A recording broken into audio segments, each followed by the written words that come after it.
When we took this on, we knew it was a massive undertaking. It's the biggest launch in the history of the company.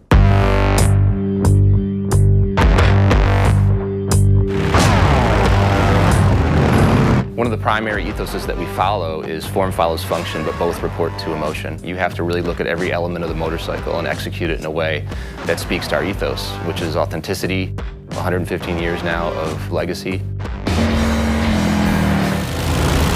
It was exciting and a little scary, designing brand new product and bringing in the latest technology and the features, but we need to retain the lineage, the DNA, the styling cues, and keeping what makes a Harley a Harley. We wanted to bake in the soul of a Harley-Davidson motorcycle, and we talked to customers around the world and kind of picked their brains about what they'd like to see from the next generation cruiser from Harley-Davidson.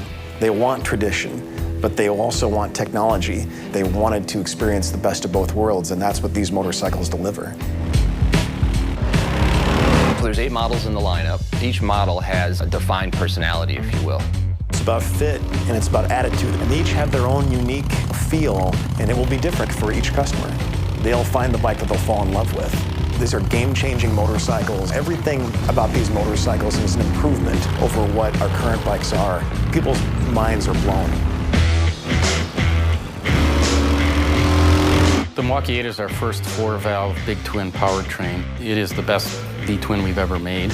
We did some benchmark testing against our current twin cam high output 103. That Milwaukee 8 rider is going to be 3 bike lengths ahead of the twin cam rider from 0 to 60. From 60 to 80, you gain another bike length. It's a substantial difference in terms of acceleration and power.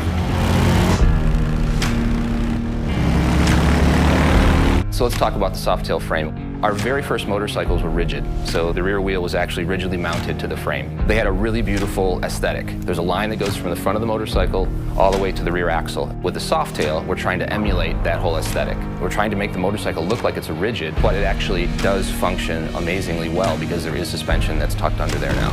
When they see them for the first time, they'll appreciate the style, but when they experience the goodness of a lightweight, awesome handling soft-tail chassis, I can't wait for people to ride them.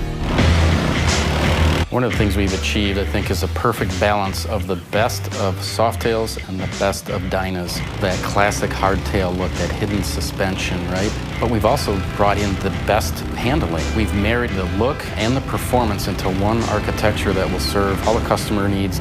Most bikes have lost in the range of 30 pounds. The bikes feel lighter, they're easier to move around in your garage, more nimble, more flickable when you're on the road. These are the best cruiser bikes that Harley's ever built.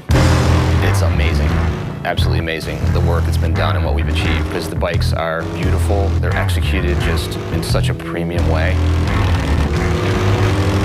And then they just ride. They ride amazingly well.